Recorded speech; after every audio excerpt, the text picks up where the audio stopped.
up. Very excited to go kick off an efficient engineering theme sponsored by Siemens. I'm excited about the number of conversations that we're going to have. Over the course of this month, and today is going to be no different. We're really lucky to have Matt on, and we'll go ahead and introduce Matt in just a moment. I do want to say, if you guys are going to be at Automate in 3 weeks, 3-ish weeks. Yeah, if you guys are going to be at Automate in 3 weeks, Vlad and I will be there in person. I don't know if you heard, but Vlad has committed to go leave his office surrounded by all of his PLCs and toys in order to come out to the world to go meet everyone else. And so we're excited for that. So if you guys are going to be at Automate, go ahead and drop some comments in the chat. We'd love to go see everyone. I know that we are committed to go be in the Siemens booth for at least one of those days. There is an electric vehicle that allegedly Vlad can go sit in, and based upon the sounds of it, I think Vlad is going to try to basically sit in that EV the entirety of the show, and maybe not, he doesn't leave. I don't know. The more we talk about it, the more excited Vlad gets about it. So maybe the selfies are sitting next to Vlad or sitting next to Vlad and I in this electric vehicle. So if you guys are going to go to Automate, go ahead. Let us know. I think it should be an absolutely fun show. We're going to have a bunch of good time. Hey, Elia and Copia are going to be at Automate. Now, if I was really good at this, I would have booth numbers memorized already. I do not have booth numbers memorized. We will have to go put that on one of Vlad's spreadsheets as we get into that. But without further ado, everyone officially welcome to Manufacturing Hub. I am Dave. This guy down here is Vlad. We are talking all about efficient engineering over the course of the month of May. And today we've got a very special guest, Matt Paulissen, on here to go ahead and kick us off. Matt, welcome to the show. Thank you for being here. Thanks for having me. Thank you so much for taking the time, Matt. I think it's going to be a great conversation. Before we dive into the technical topics, which we can certainly cover a lot of, I wanted to get a little bit more on your background. How did you get started in automation? What it is that you are doing ultimately today, and what was that progression like? I have a very odd story, actually. So I was mechanical engineering in mathematics. And to pay for school, actually, I was working in a pharmacy. I worked in a pharmacy for 7 years. In the course of doing that, all the pharmacists were like, hey, you'd be really good at this. You should go to pharmacy school. So I started over again, started getting all the prerequisites for pre-pharm and all that stuff. Was applying to pharmacy school when I got offered the job at AWC, right? And so I was like, do I want to go to school for another 6 years, or do I need to start making money right now and try to start my career? So I made the decision. It was like, it's time maybe to grow up a little bit, and I took the job. And so that was actually 10 years ago last month.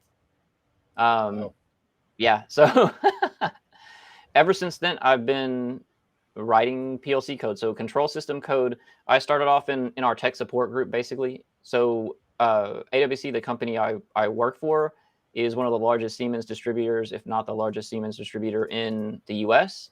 We have 31 offices across kind of the Texas Gulf Coast. We are an entirely employee-owned company, right? And kind of where would be considered like a high-tech distributor, right? So we do a lot of package systems, and we do a lot of support on PLCs and applications and stuff like that. So I started off doing that, right? And then I kind of went through the entire control system, I guess, stack, if we want to call it that, right? So I know and have a lot of experience with PLCs, HMIs, networking, SCADA. So every form of Siemens SCADA, which would be, WinCC Pro, WinCC 7, and even WinCC OA, which I do quite a bit of as well. And then every flavor of PLC you can think of in instrumentation and mechanical to some degree or another, right? So I kind of specialized into that and started taking on a lot more project work, and then I also do a lot of support work for customers when they run into issues that they can't solve that are kind of intractable ones. They get to throw me out there and I get to be the hero, which is nice, right?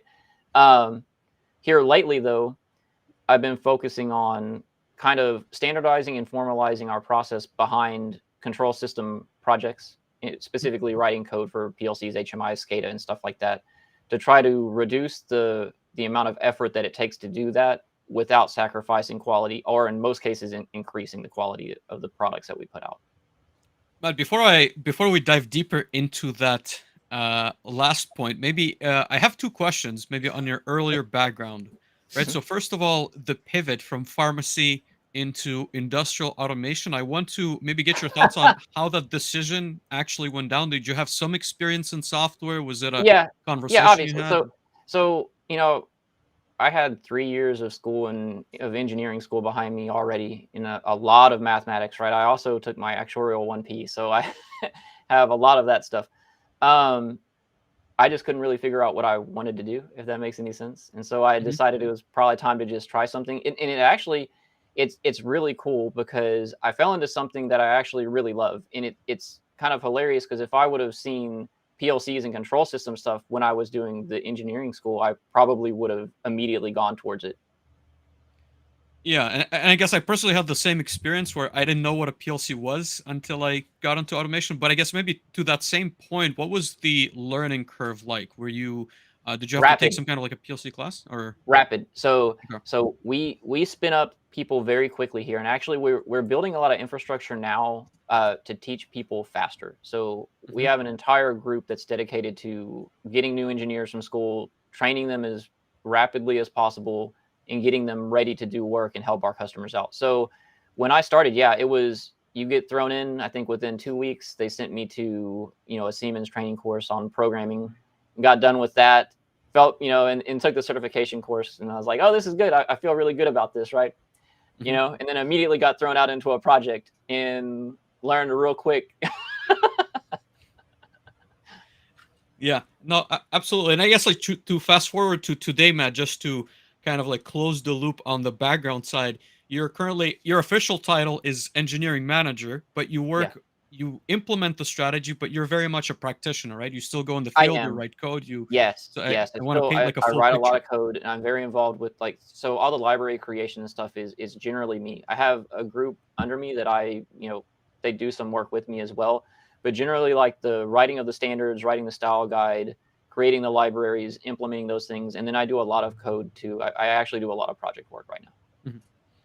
No, that's really fantastic because again, I think there's not enough of I want to say innovative thinking in our industry, and I think that all of us have been in situations, and we've discussed this a little bit off stream, where you kind of you have a feeling that it can be done better, because you see it in either an adjacent industry or you talk to engineers outside of automation, and you have ideas that you want to implement, but there's a lot of pushback from the industries telling you, well, you can There is. certainly sit there and work, the standard way. So I wanted to maybe get your story of how you started thinking a little bit differently and implementing some of the ways, software is doing it, and kind of maybe what was the trigger point for you when it comes to that.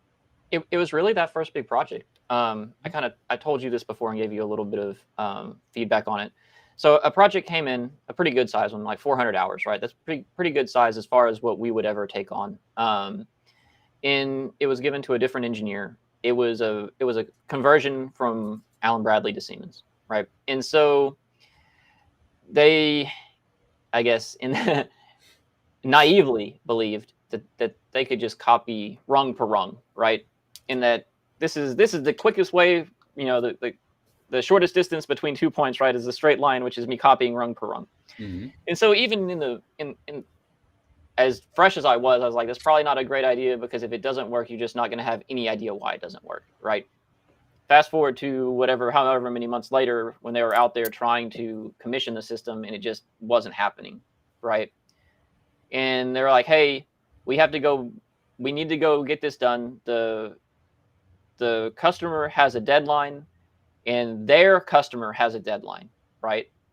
And if we don't get this done, it's going to be problematic. It'll damage the relationship with the customer. It'll damage their relationship with their customer, right? So they sent me and another guy out there to go try to help get this done.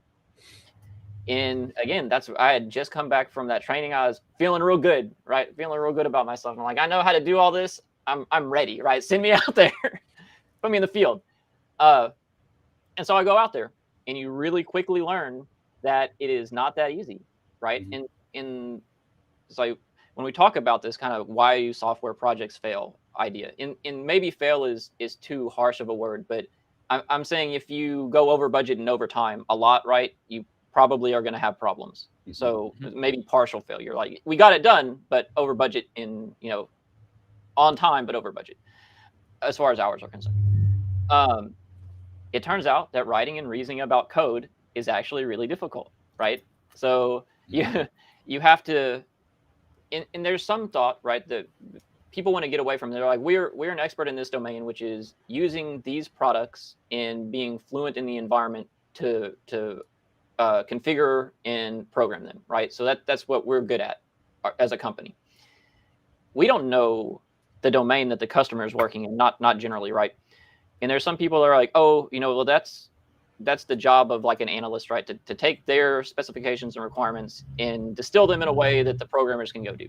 The problem with that is that only flows one direction, right? So there's no conversational part of it. What I've learned is kind of regardless, and you would think, or you would hope maybe that you could get away from it, but you have to start learning the application domain as well. So what it turns into is like good programmers are actually kind of knowledge crunchers, right? So they're taking in the application domain, they're ingesting that knowledge, they're trying to reason about it, they're trying to model it in their mind, and they're trying to translate it into another language, right? With like PLC code that has its own rules and its own syntax, right? So it turns out that's actually kind of difficult. And then even if you can do all those things, structuring and architecting the program in such a way that it's resilient against change is actually a separate skill, right, that you have to train and get good at. So what happens is you go out there, and to answer your question, like what was the trigger? It was this. I go out there, I'm trying to fix things, so I fix one part and I break a part over here, right? Or I fix something, and in order to make this change, in support of that change, I must make 10 others, right? And then the same thing, the guy who's working on the HMI, you're like, well, he can work independently. Not really, right? Because he needs some tags on his HMI and he needs to make sure they work. So he's saying, hey, I need these. Can you add them to this DB over here? So I go and add them. I downloaded the PLC, right? And maybe it reinitializes stuff set points that I was working with, or, and you're like, oh. Then he goes over there and he like types it in and he goes, does it show up? And you're like, yes, right? So it turns out that the right test debug stuff, right? Your work kind of climbs geometrically, and it takes a lot of time to do what you feel like at the time is very little, especially when you're out there for 14, 15 hours a day in a hot environment every day for however many days straight to get the thing out the door.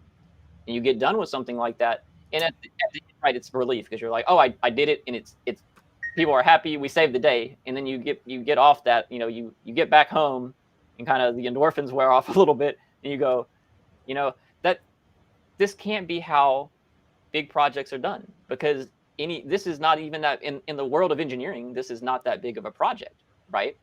And so how would these super projects get done? Like the Shell FLNG or like the Hebron or something. How would any of this stuff get done if this was how it's done? It would be impossible. There's not enough engineering hours in the world to get it done, right? Mm-hmm.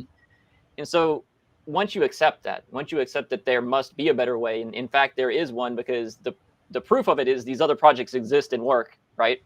So once you accept that, then you can start looking for solutions to the problem, right? And it turns out in our arena, or I guess in control systems, right, the solutions for those aren't really well known or well articulated, but they do exist in software engineering, right? And so that's when I started going down those things, and I read them. I was reading some of these books, especially about like Robert C. Martin, and I'm like, this sounds exactly like what I'm facing. And you're like, well, how did he solve them? How did software engineers solve them? And you start looking at those answers, and you're like, I think I can approximate these in PLCs, right? And that's when I started going down that direction. And I did start doing that pretty early on, to some degree or another, after that experience, right? Against the wishes of some people, but I was given some leeway, right? They gave me a long leash because I learned pretty fast and I'd shown myself to be pretty competent, if that makes sense. So I was given long leash. Sorry to interrupt that.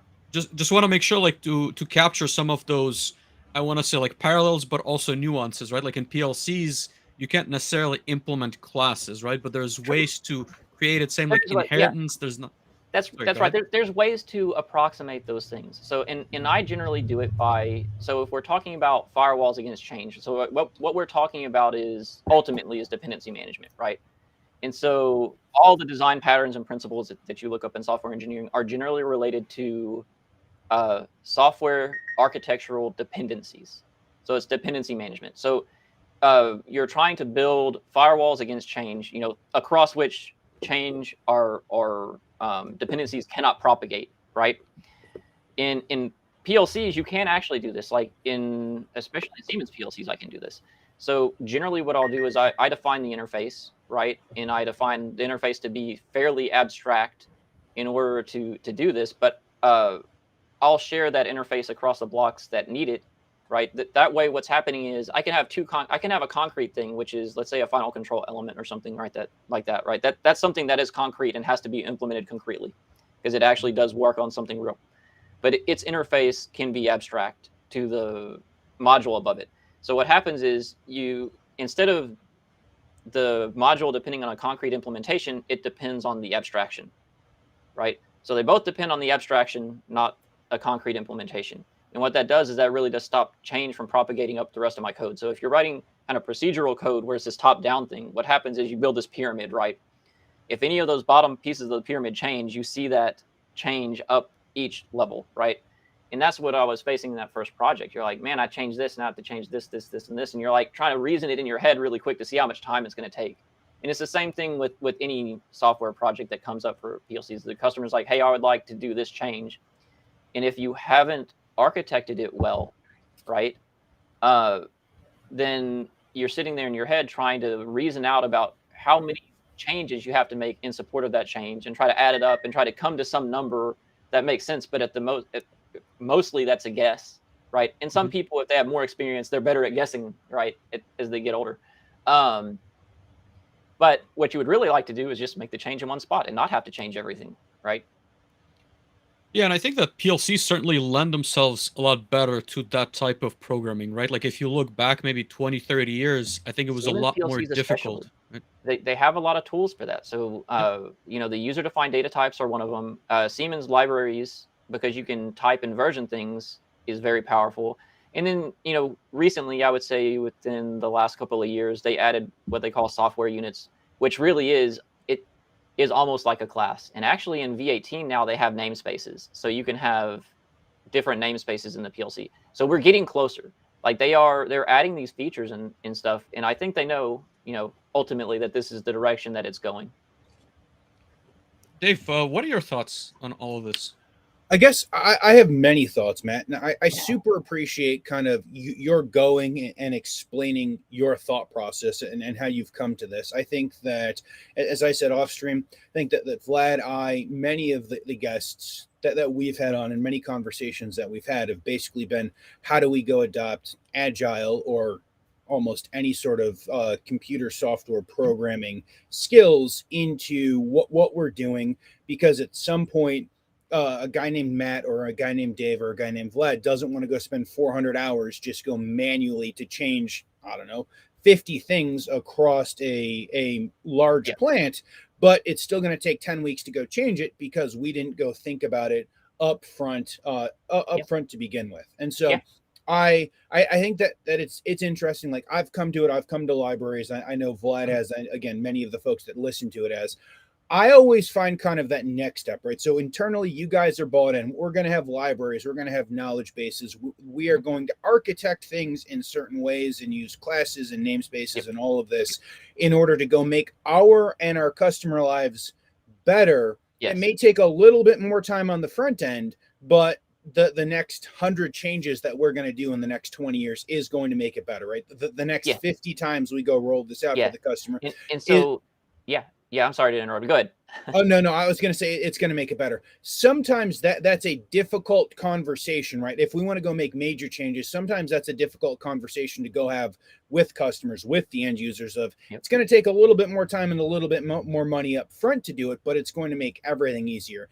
Have you been successful in going to have that conversation? And what do those conversations look like? It took some time, right? And I had to prove that it is better. Because you're right. So here's the problem, right? The question you're asking, right, is actually a question that's fairly difficult to resolve. So what you're asking is, do you specify first or do you write code first? Mm-hmm. Now, there's problems on both sides of that, right? So I can tell you both arguments. One of the biggest problems is that it's actually possible to write code without specifying anything, and so therefore people will do it, right? Mm-hmm. So Yep. that's one of the problems.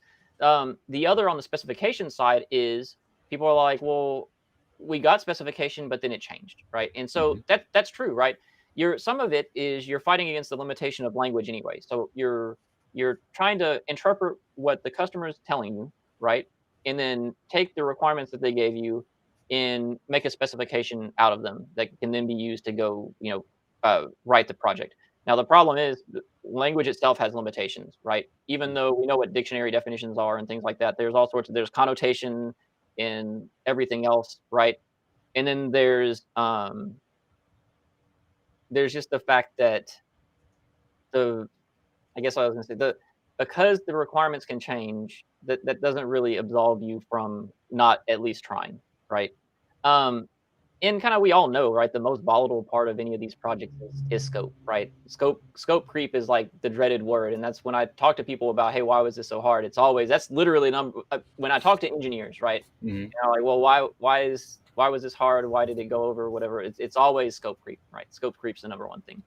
So my thinking is, right, and Robert C. Martin also says this, essentially, if your design fails because of scope changes, your design was bad.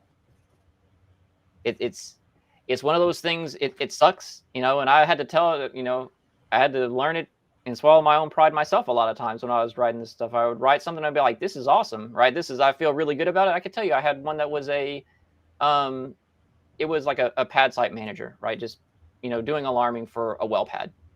And they're like, this is the equipment that's on there and it's not going to change. Or, I'm like, cool, write it, right? And I was like, this is really good. I was really happy with it, And then you become a victim of your own success. They like it so much. They're like, hey, we got some other ones we want you to do. And by the way, it's a little bit different, right? And you're like, okay, And so, again, naively, you do when you don't know any better, you save as the project you just did, and you start trying to, tinker with it and modify it to get it to what you want it to be, right?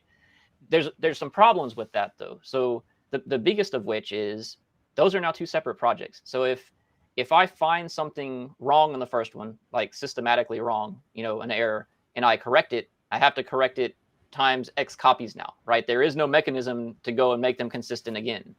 So that's one of those problems. And then you can't really reuse it. So like your unit of reuse is an entire project, which is kind of silly. So you're dragging a lot of dead weight with it, and then you're wasting time to remove things that were already there. So, and I get that a lot. People are like, "Well, I do reuse code." I'm like, but do you? So, whereas if you had built the pieces that you had in that original project into a library, now there is a mechanism to go update all of those, right? Now I have a global library, and in fact, I can use something like TIA openness, or even if you don't want to go to TIA openness, you can use openness scripter, and I can write a batch file that'll open up every project in that folder, open up the global library, update the project library, update the PLC. I could do that with one click, right?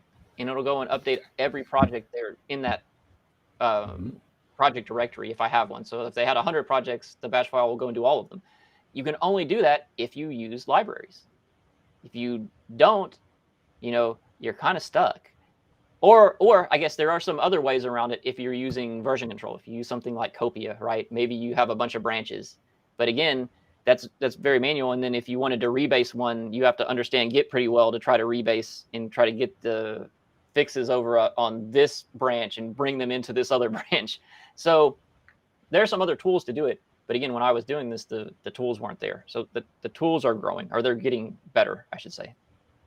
Yeah, and I think that's only gonna continue to become better and better. And I think that we are, to some extent, like remerging back a little bit into the software industry, because we're slowly but surely learning that there have been like better practices that have been used to improve, I want to say, code development. Yeah. But We're learning what they learned 40 years ago, which, one, it's a little bit embarrassing, but that's okay, right? The nice thing about that is, though, the way has already been kind of paved, so to speak, right? Yes. We don't have to figure these things out ourselves. Somebody has already done it for us, and that's actually really nice. And to that point, Matt, like I want to ask you maybe on the human side, right? And we talked again a little bit about this off stream, but I'm curious, let's say as an automation engineer, I feel like there's not a lot of benchmarking of performance, right? And so how do you figure out if I'm So, doing like well against like my peers, how do I improve? You know what I mean? Like that time to complete a project is very vaguely so defined. So what are your thoughts? yeah, they don't really. So one, the tools aren't in place yet to track those things, right? So people aren't generally doing that. What they're doing is, here's the project. If it makes it under budget and on time, you get a gold star, right? So what they're generally doing, and what we were saying was good beforehand, right? Was, does it work? Does it meet the functional specification? If we're being literal, right? And you're like, and they're like, yeah, that's good. And then you start thinking about, or I started thinking about, I'm like, meeting the functional spec is the bare minimum, right? You made it work in the way they said it should work, right? But there's all these non-functional things like scalability, flexibility, modularity, security. There's all these non-functional parts that really you want to have, because ultimately, in our old CEO told me this before, what we're building generally is sandcastles, right? They're ephemeral. The change is inevitable, and that you have to come to terms with that. And so what that means is, and what I said before, so I was saying, if your program fails or gets unmaintainable because of scope changes or variability, then your design was bad, right? And I think you have to understand that. So what you have to design for is flexibility, Mhm. ultimately, right? Because even in the best case scenario, you got perfect specifications from your customer, you got it to them on time, they're happy with it. Their requirements today may not be their requirements tomorrow. And in a lot of cases, we'll get done with something and the customer will realize their requirements didn't meet their needs until they have it in hand using it, right? So ultimately, I think you have to come to, make peace with that change is going to happen, right? And so if you do make peace with that, then you have to start thinking about, how am I going to design stuff in a way that it's resilient against change? Okay, I guess I would like to jump in on that. I'm sure Yeah. Vlad has got 1,000 questions, but which is like the middle of manufacturing hub bingo, is Vlad saying I've got Yeah. so many questions, Matt. Yeah. But I want to go back to this concept of, if you design and build a program in a way that it cannot accept almost infinite amount of change and at some point breaks it. I wouldn't say infinite. They're within Okay. reason, right? Okay. Within. I guess my question is, whose job should that be to understand what the change looks like, what the scope creep looks like? Is it the programmer writing the code? Is it the end user who is writing the hopefully pretty good functional spec?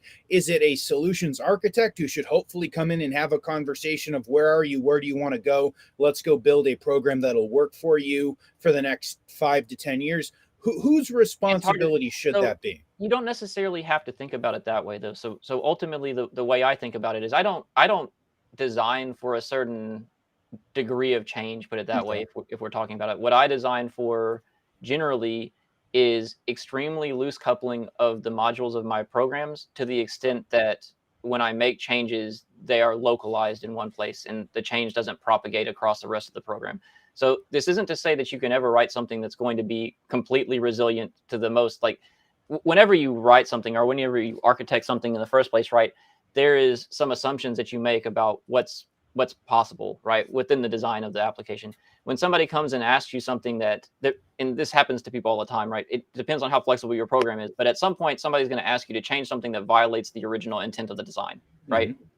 And at that point, there are two choices. Depending on this, depends on how far you are into the design, right? At that point, maybe you refactor it and make it work, right? Mhm. And that could take a lot of work if it's something that's already all the way done. So that would be like saying, I'm in my house right now in Houston, and somebody's like, I would like to put a basement. You can't really go do that now, right? House already done. And the other is that you make the change even though it violates the original intent of the design, and that happens a lot of times, right? And you convince yourself that I'm only doing it the one time, and I'm doing it because I'm under pressure, and I'll go back and change it later. And maybe the first one isn't so bad, but as those violations accumulate, the ability to maintain the project gets lower, and eventually gets to the point where making any change causes too much work and it kind of goes asymptotic, right? And at that point, people are like, oh, we need to rewrite it. And that does happen, right? I've seen code that looks like that, where it's like, I mean, everyone knows what spaghetti looks like. Mm-hmm. So. Okay. No, I appreciate that. And I generally agree with what you're saying. I just kind of wanted to dig into it a little bit. You're never going to be perfect. And so yeah. I'm very much of the thinking that the enemy of good is perfect, right? So you're never going to make something perfect, but we should strive to make things as flexible as possible with the understanding that they're going to change. Mm-hmm. Absolutely. Within reason. I think it also depends upon what we're programming, right? Like if we're programming a single PLC, we can only do so much on a PLC. But if we're looking at like a WinCCOA or something along those lines, you in theory could use that platform to go build anything that you want to go build on it, right? Up into a point, right? And that's obviously. But I just mean what you should stay away from doing, let's say, is kind of the worst case scenario, which is I've written entirely procedural code with global variables all over the place, with sets and resets of the same global variable in like 30 places, so it becomes hard to localize any error anywhere. That's what you should be away from, right? Even if that works, and this is my point, right? I've seen code like that a lot of times, and people are like, well, it works. Yes, but it is impossible to change it, right? And so we can talk about that, right? What are the symptoms of degradation of the dependencies in code? And so again, we can lean back on people like Robert C. Martin. So, and he said it really kind of succinctly. There's four pieces of that, right? So there's rigidity, and I talked about that earlier. How hard is it to make a change to the code, and how many other changes do I have to make in support of that change, right? So as the code gets more rigid, it takes more and more work to do any change. And that's one of those things from a business perspective, right? When somebody asks you to make a change and it begins ballooning in cost, maybe they decide not to do it. So what's funny is the software rigidity can lead to business rigidity, right? The business have a good reason to want to change this machine, but because the cost of doing so in engineering time is so high, they're going to live with what they have, right? And you see that a lot of times, right, where they're like, we just don't touch that anymore. It runs, and if it dies, we'll worry about it then, right? The other that's kind of related to that would be fragility, right? If I make a change to this piece of the program, how likely is that to break something somewhere else? And again, that's one of those ones that really scares people and really gets them away from wanting to make changes. If I have something that's running, I don't want to touch it, right? If they think that it's fragile, don't make any changes to it. Don't touch it, because if you break it, then my machine is down and I'm not making money, right? And the other one would be immobility. So I have these pieces and parts in this program. I may want to reuse part of them, but in order to do so, I have to take enormous pieces of the project with me that I don't need for this other project, right? So what you've written is very immobile. It's stuck with everything else because it's so intertwined in all the other functions of that. And then kind of the last one, which is like the most nebulous, would be viscosity. And there's two parts of that. There's like viscosity of the environment, which is when I make change, when I want to make a change, how difficult is it to make the change within the environment? Now, thankfully, Siemens is really, really good about this. And they have a really low viscosity environment because the PLCs and the HMI and the SCADA and stuff live in the same software. All lives in Portal, right? It's a lot more difficult when I have PLC in this software, HMI in this software, SCADA in this software, right? That becomes a lot more arduous. Like I'm gonna export tags and bring them over here and make the change here, and then export those tags and get rid of SCADA, right? That's worse. So Siemens has a fairly nice environment to do these things in. And then there's viscosity of the design itself. And that's saying how easy or hard is it to make a change to the program that preserves the original design, right? That doesn't violate design. Because if it's easier to make the change that violates the design than it is to make the change that preserves the intent or the original design, people will make the change that violates it. They'll make the hack change, right? And enough of those hack changes pile up, and then you get back to the top three again, if that makes any sense. And so, maybe to follow up on that and kind of loop back on the human aspect, right? So I think that we still see a lot of the, I want to say like old school ways of programming, right? So if I'll give a concrete example, right? If I'm called to a facility, we have a system, let's say SCADA, HMI, PLC that controls, I don't know, like 5 tanks, for example, that have, a pump, a motor, and there's some safety circuitry as well, and they're asking me, well, let's add another tank, right? Like we're adding one more ingredient that's going to be part of the system. And so obviously the hack approach is going to be for me to go in there and I'm going to be copy pasting a bunch of stuff. I'm going to be manually entering in, like one tag at a time. Hopefully I have a list of, all the IO that's been added and I don't make a single mistake there, but that's, that's a question for maybe the validation step.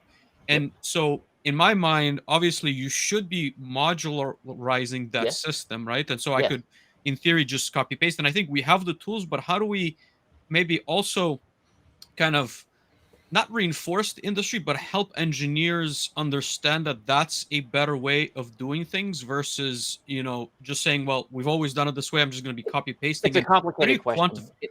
It's a complicated question, that? Actually. So I've tried this, and I've come at it a couple different ways, actually, to try to, get people along this path. When I was doing this kind of stuff originally, I figured all this stuff out. I started writing code like this. I started doing a lot more projects and having a lot more happy customers. And then, they would ask for more and more stuff. And so I was like, okay, so let me try to pass this knowledge along to people. And kind of originally what I did was in my mind, I was like, when I started, I would have wanted somebody to just tell me all this stuff, right? Just tell me the best way to do it. And so that's what I did. I wrote it all down. I put it out there and I'm like, this is the best way to do this stuff, right? And the retention was not that good, right? And the reason is because when you don't know kind of the why behind these choices, they look arbitrary, right? And so what I've kind of moved to, and what we've moved to as a company is, so we believe pretty strongly in problem-based learning, right?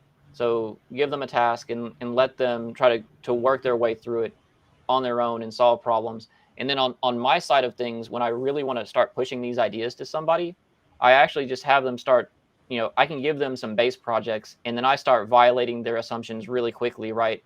So what I've learned is when you experience the pain of doing it the other way, you learn really quickly why you don't do it that way. And it's very like in your tank example, that's actually the example I used to do this for a lot of people, because that's when I was familiar with writing stuff for like tank batteries and things. I'm like, okay, here's the requirements.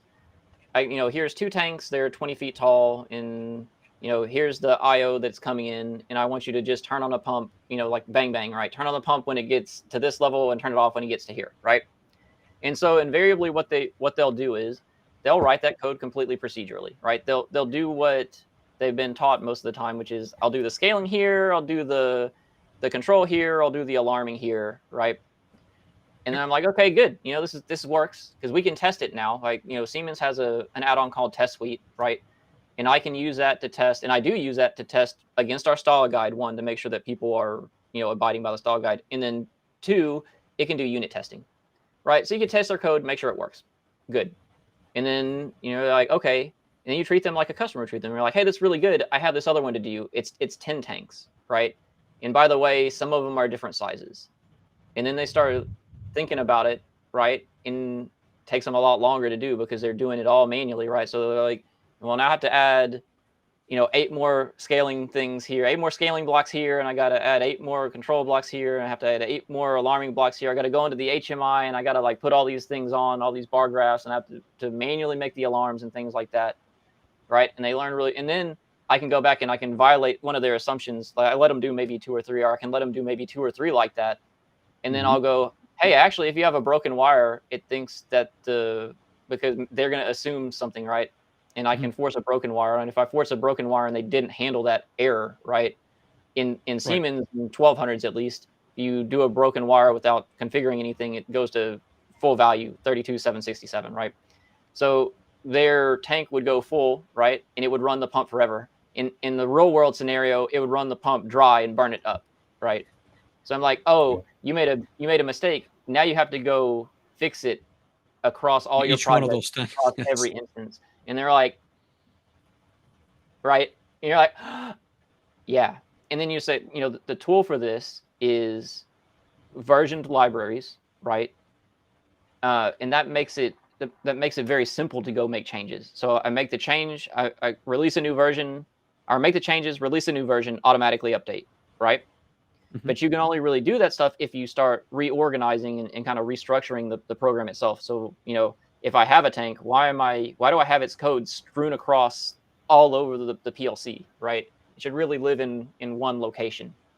And then it makes it very easy. Instead of dropping in 3 things and tagging, 20 tags, right? And again, so coming from the pharmacy, doing tons of data entry, I know really, really well that no matter how good you are, right? So say like 0.1% error, right? So 1 in 1,000 or something. One of those tags being wrong is going to hurt you really badly. And because all your code is spread out, there's no way to really localize it, right? So if you wrote the block, to scale to do everything for a tank, and you wrote it in one block, if there is a systemic fault, it's in the block, right? If there's a fault on one of them, it's on the interface of the block. So it becomes way faster to localize error and to make changes and to make updates to all the rest of your code. So it's just better in basically every way, right? I think to answer your question, why people don't do it is they don't know that it exists, right? And Matt, if I want to play, they don't ask themselves that question of what would I do different, or they just accept that that's how it is. Does that make sense? Yeah, no, absolutely. I really like that answer. Again, because I've witnessed those projects firsthand, so I can certainly relate to that. And I want to like maybe play kind of like the other side, right? So there is a little bit of an upfront investment to set this up and make sure that the infrastructure is right. And ultimately, maybe in a production or a plant environment, you probably need to invest a little bit more into training your techs or getting them up to speed on those best practices, because I think a lot of the pushback is also, well, my guys don't have the experience or knowledge to be able to deal with those problems. And so, you need to be able to train them. And I think people are usually willing to accept, those changes. But I've personally had projects where, there've been AOIs implemented by a third party, and I would be told like, hey, we need to strip that down to, like bare code, because quite simply put, the techs were not prepared to deal with that. So there is an upfront investment to make things right. Well, let's talk about that, I guess, a little bit. So let's address the assumption, right, that it takes more time on the front end work. So what I've found, right, working and doing this a lot, is that upfront time is not time wasted. It's actually substantially less time than the rework required at the end of the project if you're not doing these things, right? And now that I'm tracking time, I can actually see that pretty readily. So I would say they're saying upfront work, and I would say, this is less work than you would do doing rework and all the retesting and stuff that you would have to do if you didn't do it, right? And on top of that, you're getting the gains of being able to use this and reuse it. So you're changing something from like local advantages into global advantages across the organization. So it makes sense to do it that way. Now, on the other point where we're talking about, they're afraid, or that there's the fear that these more complex blocks, I should say, are not going to be troubleshootable by the maintenance staff. So we can have a couple conversations about that. So from my point of view, and here's the question. I guess we can ask this question: do you want maintenance staff even in the PLC program? And why? No. So we're touching the live wire right now, Matt. Why did they feel they need to be in it? Right? Because here's the thing. Siemens has a lot of tools now, so things like ProDiag and stuff like that make it so that I can embed that knowledge inside the block itself, and from the outside on the HMI, they can see what the problem is, and I can even link them to like a PDF that tells them the things they can check there without even having to let them go into the PLC program. So kind of the reason people don't do that right now is because the upfront cost of implementing that stuff into the PLC and HMI is high, but it's not high if I build it into the block itself, right? So like I've done that work once, I get that advantage over every implementation I use it with. And it's the same thing, like even on the HMI side. So, Siemens has a tool called CVARC, which automatically generates HMIs off of the PLC code. I embed CVARC into my libraries as well. So what happens is I can do something, and I just did actually. I had a project that's like 400 and whatever IO points, basically an entire plant.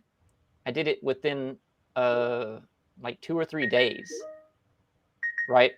And it has like 400 screens in depth of every single IO point. They can like click and make a pop-up screen of any IO point. That's something that's really not doable in any feasible amount of time without these tools. It's like, I built the PLC program.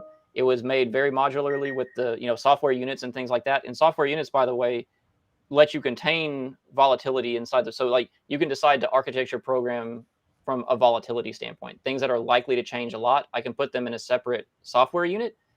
And what that means is when I make changes to that block, it actually doesn't, or to that software unit, it doesn't actually reinitialize the other software units. So for working with multiple people or for working with a plant, software units are really good.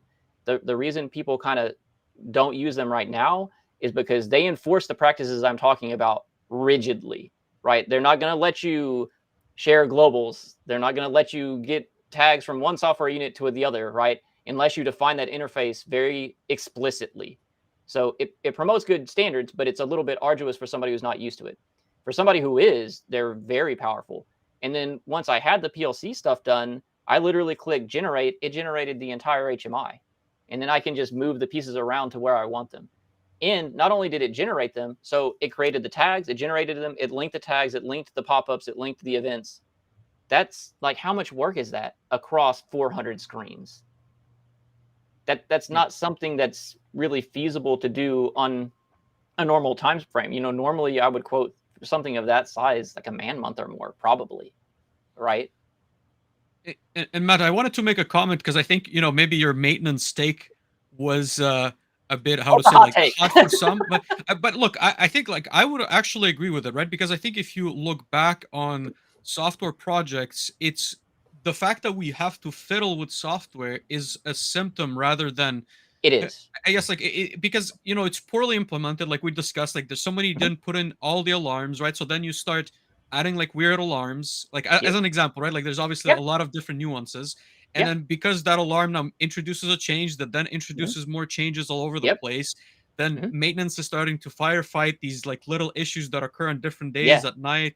So I think that I certainly agree with you that there should be a lot less fiddling with software if it is done right. But if it's not, then I think that's just the the practice that we assume to be true. And I think in most factories, you will get a huge log of different changes. And in worst case, and I've seen this, right? There's going to be somebody from maintenance that comes in on one shift. He makes the tweaks to his standards. Somebody comes in on a different shift. He tweaks either the software or the set points, the settings to his kind of standards. And so there's this weird, almost consistent rotation of software.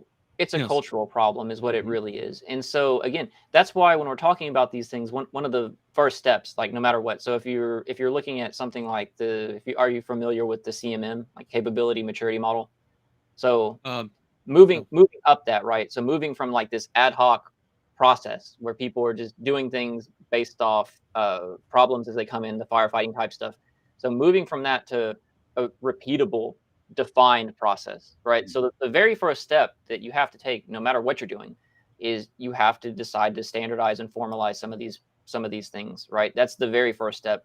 And really, I spent a lot of time on the style guide that we have, and people were like, why are you so concerned with how people format their tags and how they name things?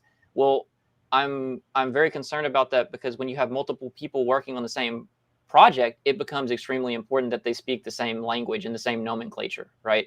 So we didn't really do those things because we were never forced to originally. If you have if you give a project to one person and they're the only one doing it, there's really, it doesn't hurt you if they're not doing if they have their own standard that's different from everyone else, it doesn't really hurt you as an organization, right? If they have their own style of, even if their style is something really obnoxious, like tag _1 through 30, right?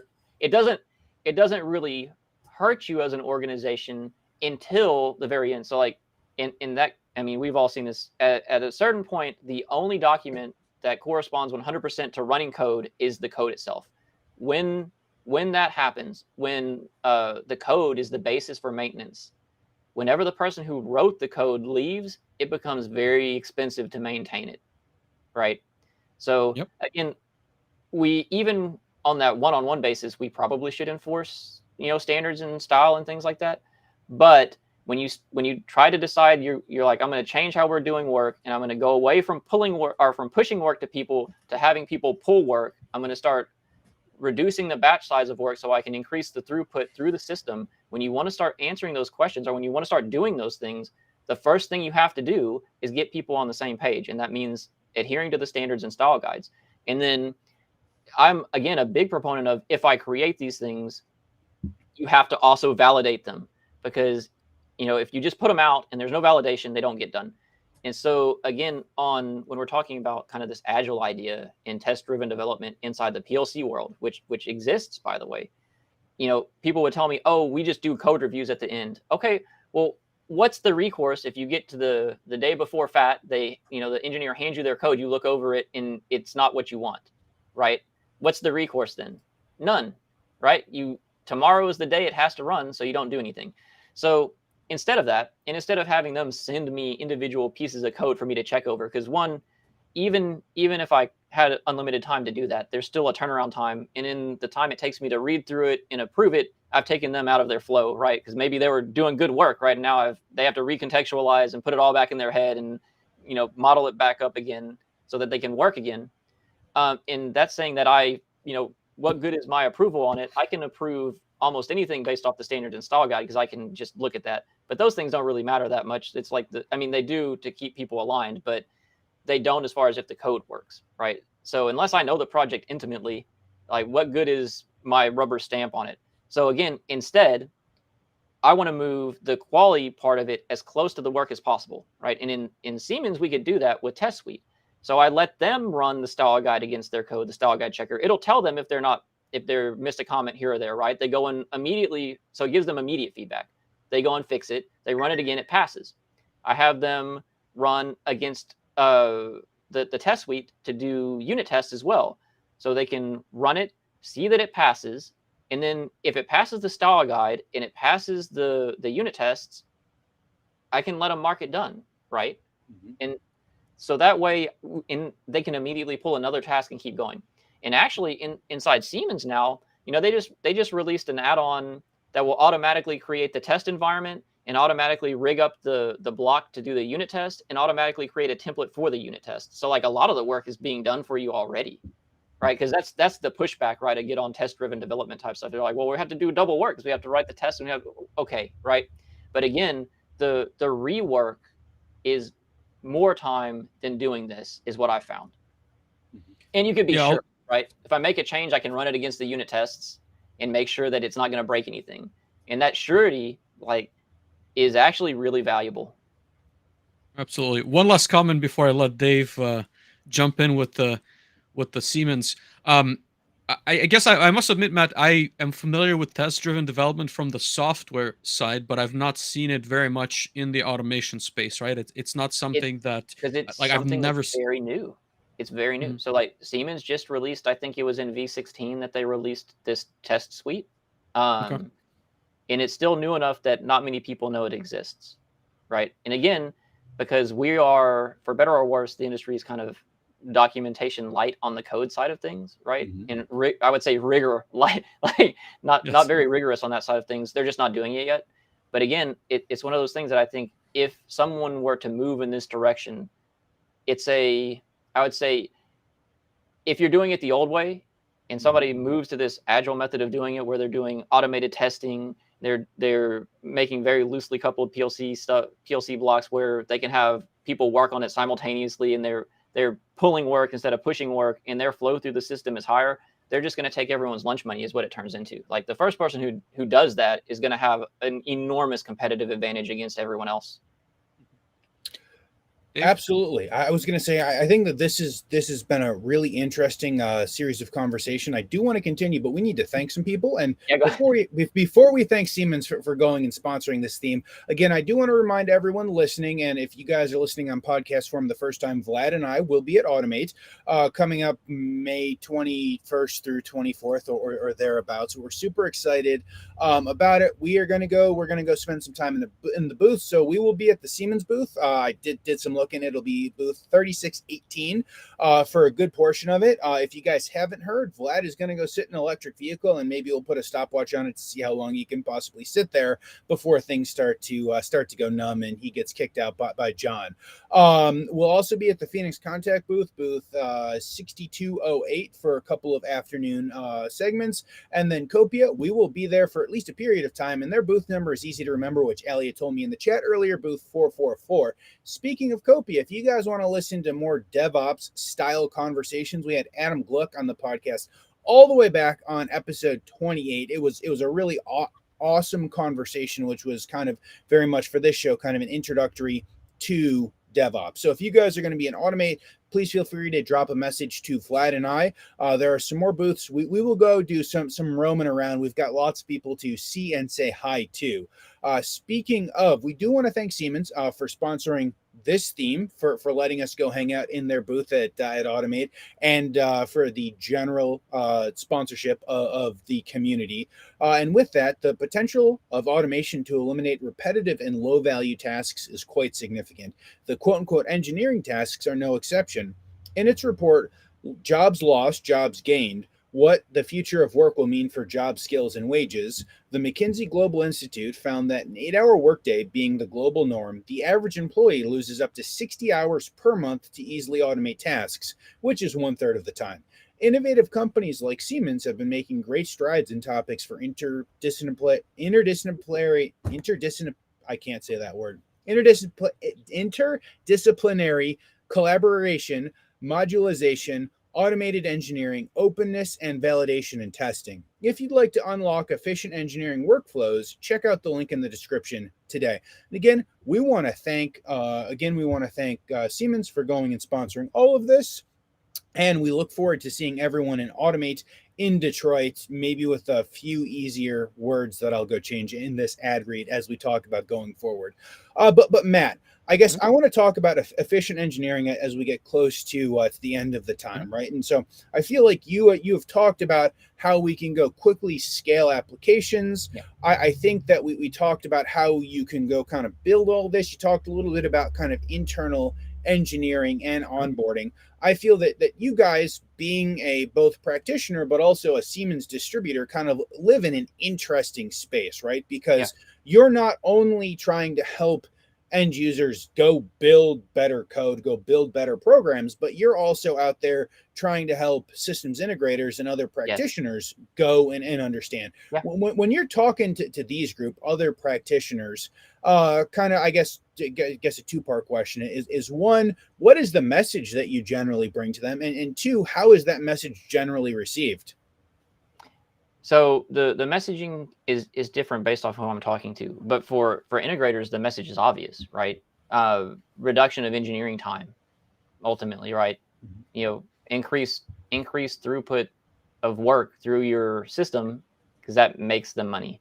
So for integrators, it's very easy. Like, these are the tools that you have, things like introducing them to things like ProDiag to automatically create the alarms, things like CVAR to automatically generate HMIs, right?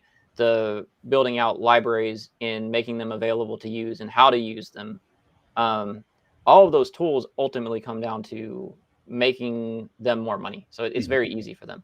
For end users, it really depends. Some end users maintain their own code and some don't, right? So the ones that maintain their own code, they have their own issues, right?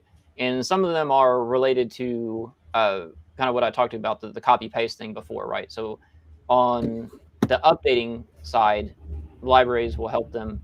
And then for them, a lot of times I would talk about like version control, right? So you talked about Copia, right? I use Copia. That's actually what we use for version control.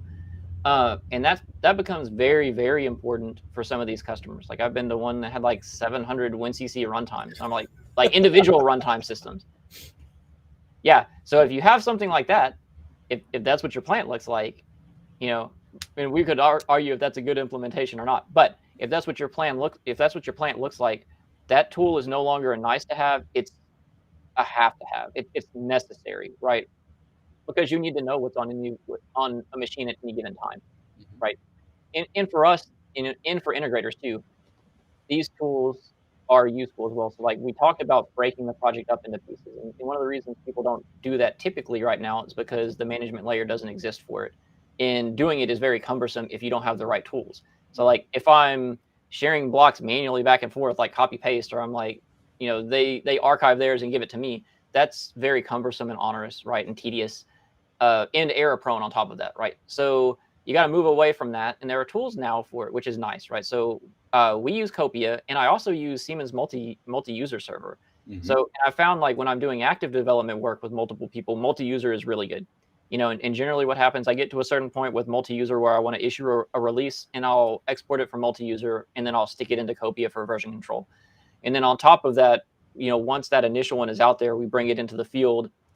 Those updates will go into Copia to track them. And actually, we use the issue tracking and milestones as well there. So like when we're talking about Agile, I've been descriptive for the most part, right?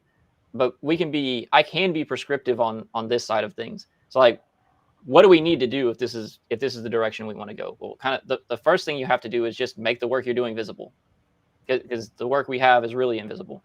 So what I do and what we have been doing is we just put the work on a Kanban board. So I break the projects down into pieces. I put those pieces on the Kanban board. They pull the work from there, and it makes it really, really quickly to see when something gets stuck in the queue, right? You're like, oh, that's been sitting there. And I also put work in progress limits as well, right? So that people can't just pull 3 different blocks and leave them halfway done. I want things getting through the system. So if things get stuck, right, and I can see really quickly if something gets stuck, we can address it as a team rather than leaving them to kind of struggle with it, which is, ultimately when you have one person doing the work, kind of what happens now is, and we're really good because we're employee owned, right? So we're really good at everyone is willing to help somebody, which is nice. But even though everyone's willing to help, no one is really obligated to do so unless somebody like, above them tells them to. So it can feel like for a new engineer that they are on their own, right?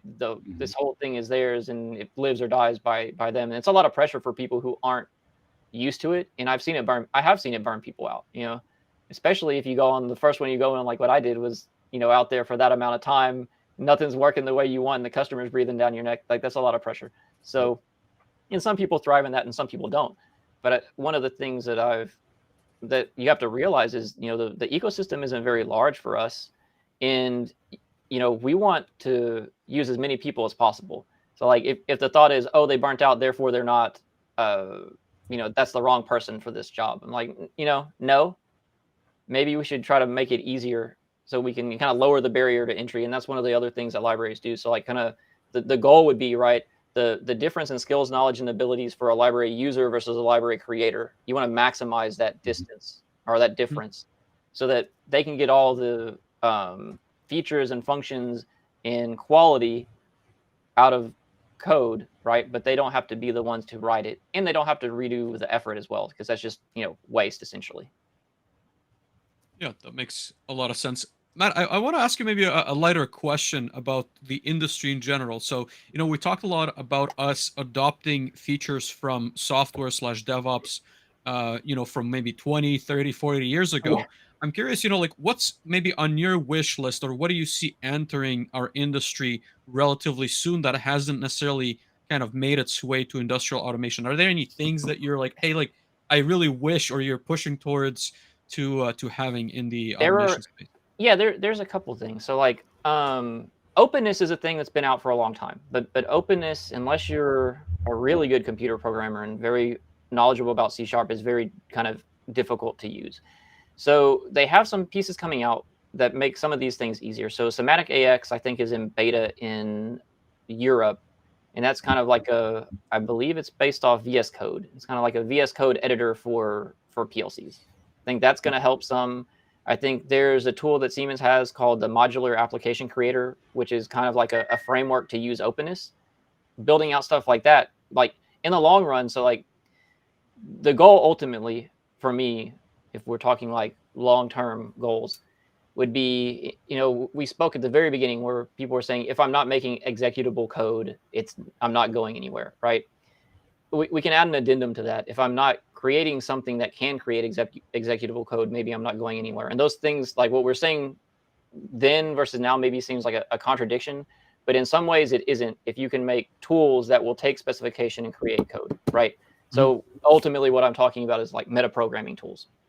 And I have some clunky ones that I built myself, right? But they're very clunky and they're not expandable and they're not, scalable. But tools like openness and especially like the modular application creator can really be used to build out a large portion of your projects. Because, most of these projects, everyone wants to say everything they're doing is completely one-off, but in reality, they're all built up of some permutation of pieces and parts, right? It's the same thing like machines are all built out of like some permutation of simple machines, right? So if you can build out the libraries and you maybe at the beginning of the project do a gap analysis to see which pieces I don't have, you put those on the board for people to do, right? But then you use the tool to create a lot of the code. And so if I use that tool to create the PLC code and all my libraries have CVARC and ProDiag built in, I can generate the rest of it, right? And then maybe the 20% that I need to write that is novel for that particular process. And this would be like the state machines and stuff like that generally. The state machines and stuff, I can have those be done by people, but because we've managed all these interfaces well, it becomes really easy to insert them into the rest of the program. So you've taken something that was man months and made it days, right? That's a change that is kind of world ending for some people who are billing massive amounts of time. But it's really good for some people, right? Because you could just do a lot of work with few people. And I think that's one of the biggest challenges that we have actually is getting people into this industry and training them and getting them able to do good work. I mean, we spend a lot of time building these training tools to get people up and ready to go.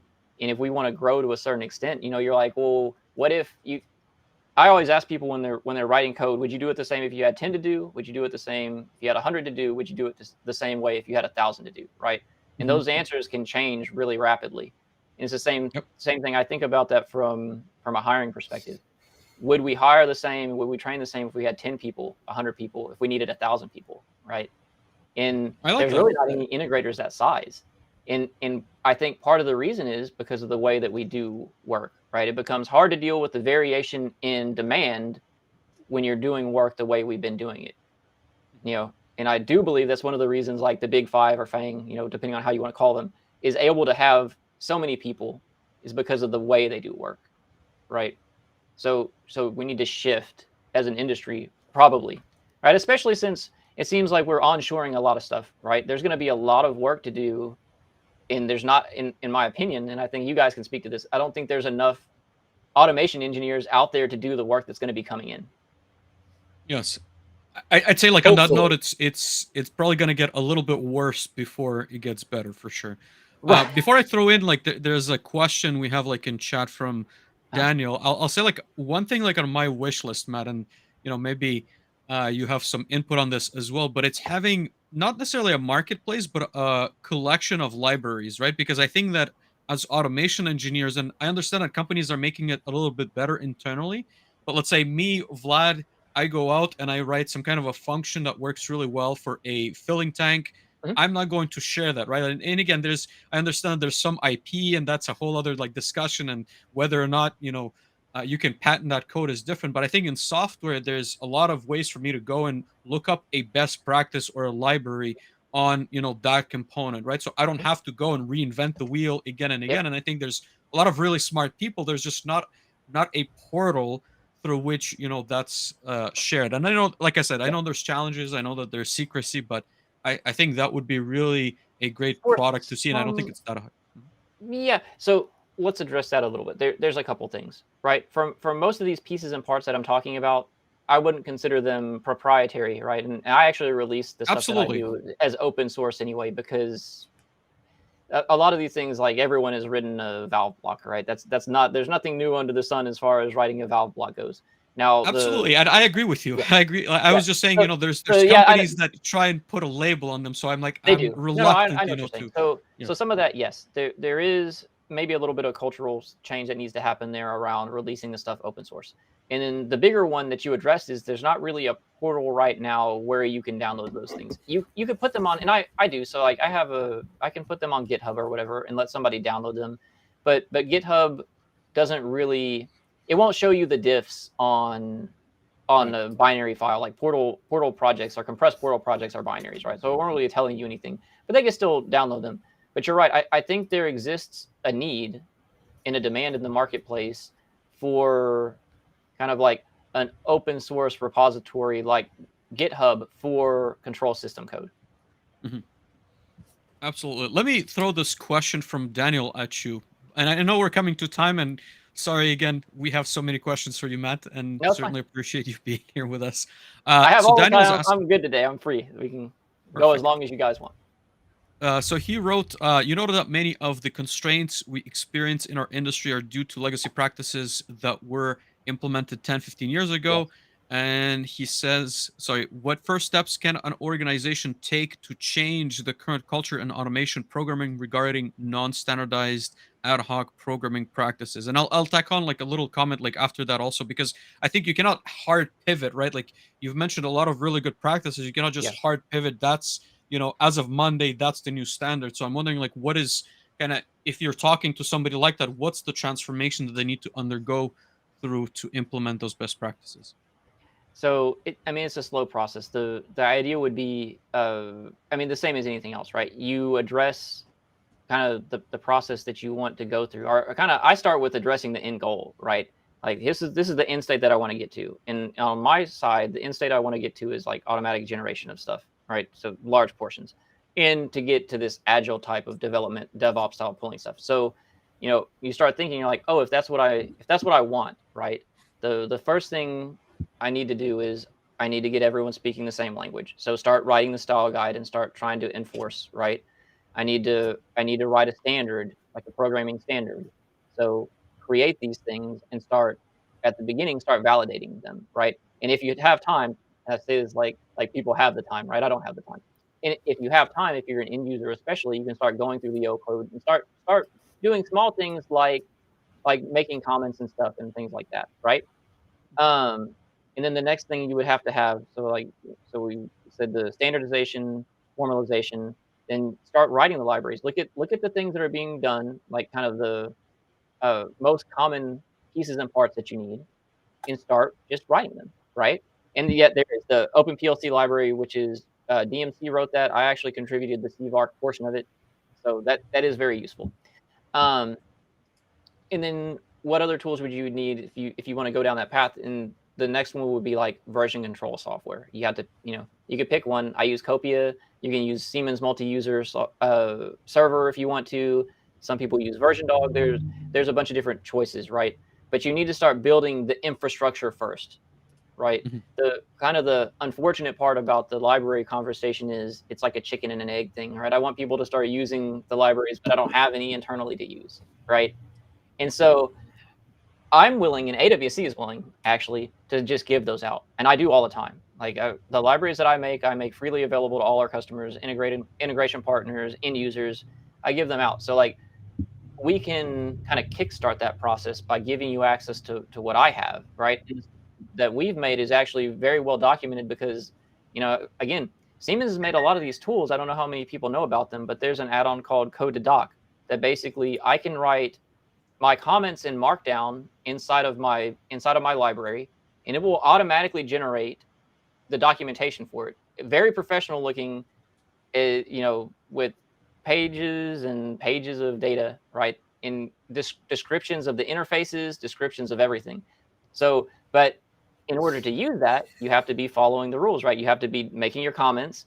You have to comment everything. You have to be commenting the rungs. You need to comment the descriptions of the UDTs. You need to comment the descriptions of the blocks. But if you're doing these things, right, and then you can leverage that code to doc. And on top of that, code to doc will build a user kind of, they call them a user help file. It'll build a user help file, which is accessible from Portal by pressing Shift F1. So like they don't even have to open up the documentation external. They can use your block, drag it on, hold Shift F1, and the help menu will come up and tell them exactly how it works, right? And so I've made a conscious effort to start building that into all of the libraries that we release as well. So, and again, that's what I think needs to happen. We can kickstart it. We can give you at least this part of it. We can give you some of these libraries, and then you can start moving forward from there, right? Is there a URL to download that? Or not yet. We're working on it. Generally what happens is like customers talk to me and they're like, hey, I have this problem. Gotcha. And I'm like, okay, I have this, and I'll just send it over to them. Gotcha. Dave? No, I think that all of this is really interesting, Matt. I think you brought up a really good point that Siemens has lots of really interesting tools that more people would use if more people knew about. Yeah. Which is basically the conversation that Vlad and I have with John to tell him every time we talk to him. I will give everyone a bit of a sneak peek. Our goal is to sit down with John and go through a bunch of these tools for some period of time while we are at Automate with him. And I think the goal is we're going to go ahead and stream a bunch of that. So we will go kind of walk through a bunch of these interesting tools. We're going to go walk through a bunch of these interesting tools. If you guys are interested, please feel free to subscribe and stay up to date on when that is going to happen. Matt, I feel like, I guess my next question, as I've pre-warned you, is always about the future, right? And I feel like you gave us a really interesting kind of future around, especially like efficient engineering and scaling industrial applications. So I want to kind of ask a little bit broader, like, what do you think the next, 2, 3, 5 years of the manufacturing or industrial industry in general is going to look like? Well, in the U.S., at least, we're going to see a large resurgence of this, right? Stuff is coming back onshore. I mean, we've seen all the investment in it. So there's just going to be a lot more work to do, right? The scope of what we're going to have to take on is going to be more and more. And I think in the long run, we're going to start seeing especially with tools like Somatic AX, we're going to start seeing convergence of, like, we already do see convergence of IT and OT to some extent. These things are going to start merging even more. I think that's the ultimate end goal. And then from a large point of view, when you look at Siemens' kind of lineup of software suites that they have, I think the overarching goal is to start moving all of the process in parallel. So, right now, the way it's done is kind of waterfall, right? So somebody comes up with a design, the mechanical CAD work is done, and somebody's specifying instruments. And at the very end is PLC code, right? That's just how it works, right? And we know if those things go long, we just get less time. We don't get more. I think what you're going to see is they're going to start putting those things in parallel, right? So you're going to see things like Team Center and automatic generation of code and stuff like that. That's going to be tied into the engineering side where all those pieces and parts are going in parallel. And the reason is we're going to start asking for quicker turnaround times from ideation to implementation. Mm-hmm. I think it'll be interesting. I certainly think that we have to get quicker as we go through this. So I'm certainly interested to see the tools, and maybe we get to the point where there are less of us needed to go do the physical programming because we've got other better tools, which is, I know, a lot of what we've talked about. I think the work is going to increase, in the number of us doing this isn't going to increase fast enough. So we're going to have to do more per person, if that makes sense. And the only way to really do that is to augment us with tools. Right. So I see the growth of these tools. Siemens is spending a lot of time and effort making them. And then I think individually, some of these companies, especially some like us, right, are going to have to take a look and say, like, hey, we need to start creating tools for this. Some of these like meta coding tools and things like that will compose projects of our libraries. But again, the first step is always the standardization, formalization, build the libraries. You got to build the pieces, the Lego blocks, so to speak, before I can build the rest of it, right? Absolutely. I think that kind of bodes well to the next question. Is I always like to ask for some career advice, and I think you kind of found this career, if we take it all the way back to the beginning of this conversation, a little bit differently. I'm not sure we had any people start in pharmacy or like go down the I think I'm going to be a pharmacist and then take the hard left. But it was a hard left. Yeah. It was. So we are very happy to have you here. So if you're talking to someone, especially kind of early career, looking at different options and opportunities, what would your best career advice be to get into and to stay into the industrial ecosystem? So it's hard for me to say, right? Because it depends on really what they want to do. Like I like doing. I like programming, right? I especially like programming of physical systems where I can see what actually happens in the real world. So like, manufacturing, and I do all like upstream, downstream, midstream, oil and gas. I've kind of touched everything because like you said earlier or alluded to, we're in a unique position, right? Because we're also a distributor. It means I've been exposed to an amount of projects most people would never get in 10 years, right? So I've had a kind of extraordinarily good opportunity for growth presented to me. That's kind of not normal, or a little bit abnormal, I think, because of our position. So for individuals, like if they want to get into, I guess, application engineering, right? Control systems engineering. Really what I would say is I would tell people to start reading some of these software engineering books. I would actually tell people to try out some computer programming languages so they can understand some of these concepts, right? Mm-hmm. And then I don't know, really it's just to go get some experience and do it. I guess find a field. So find a place where you get exposed to as much as fast as possible. That would really be my advice, because, and it's not for everyone, right? Because there's some people out there that are like, I want to know what I'm doing day in and day out, right? If you want to do what we do and be successful at it, I would say that the person who wants that is the person who's like always looking at what they're doing and be like, hey, I want to make it better the next time, or I want to do something new every day. Right. Mm-hmm. So if that's you and that's what you want to do, then I would say look for opportunities to do that. And, we're a good place to live. And Matt, I guess Dave, if I can maybe bundle the next question and kind of expand on resources, but I'm curious, like specifically, again, if I'm listening to this podcast or again, viewing the live, and I'm trying to figure out how me as an engineer, I'm looking to improve, like what kind of resources, or maybe if I want to frame it as like best ROI in terms of like more software thinking, would you recommend, right? And because I think it's I've got a bunch. We can go over, I could do more than one. So for sure, I would say anything by Robert C. Martin again. So like Clean Architecture would be the first one that I would say to go look at. And then there's one that's Clean Code is good too. That's more about like stylistic choices and how you should kind of do the micro pieces of the code, not necessarily architectural choices. But Clean Architecture is a good choice because it teaches you how to manage dependencies in a way that are going to be useful to you.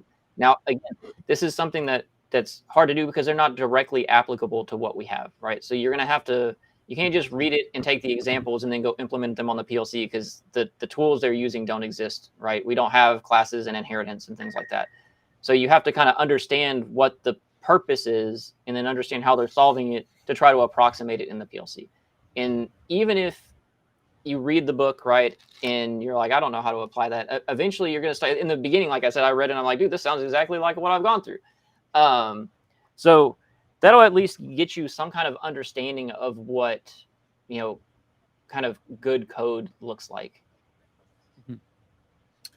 Absolutely. I think that is that is fantastic. Thank you for those resources in there, Matt. And kind of last question to you is kind of who should reach out? Who do you guys want to talk to? It's very much your open forum. Are you guys looking for customers? Are you guys looking to hire? Are you looking to talk to more people who are interested about this?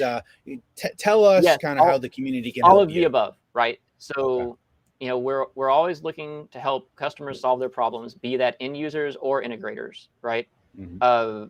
We're always looking to partner with our technological partners, like the Siemens and stuff of the world. That's one of the main things we want to do. And then, of course, we are trying to grow like everyone else, right? And that means I'm also looking for engineers who want to do this type of work. Absolutely. And everyone else, you're free to contact me, right? Awesome. Can you give us the best website for people to go check that out, either careers or otherwise? AWC. If they are looking to, so you can just AWC. Mm-hmm. Perfect. Awesome. I appreciate it, Matt. This has been super fantastic. I have like 3 hours of brain refactoring that has to go on after this, just based upon all the things that we've talked about. If y'all want to go into so if you ever have a podcast that you want to actually see how to do some of this stuff, I'm very well versed in all things Siemens. So you were talking about showing off some of these features and stuff. If you ever want to do that, I can definitely show you how to use basically any of these tools. Awesome. We will definitely take you up on that. Yes. Absolutely. No, thank you for that, Matt. And thank you everyone for coming to hang out with us. I will remind everyone, if you've made it this far, please come join Vlad and I at Automate, middle of May. Very excited to go see a bunch of people live. If you guys are watching live, please hit the thumbs up. Please follow Matt, myself, Vlad. Please follow Manufacturing Hub. If you're watching on Solos PLC YouTube, please hit that like button. That will be very good. And if you guys are listening on podcast form, please rate us 5 stars on Apple and Spotify and all of those places you can do that. Please hit the follow button. We've got a podcast that comes out virtually every Thursday, other than this week when I had to go do a bunch of re-editing for audio issues. Daniel is already requesting a part 2 of this, and we will absolutely have to figure out when we can do that. But again, thank you everyone for coming to hang out with us. We'll see everyone soon. All right. Bye-bye. Thanks, guys.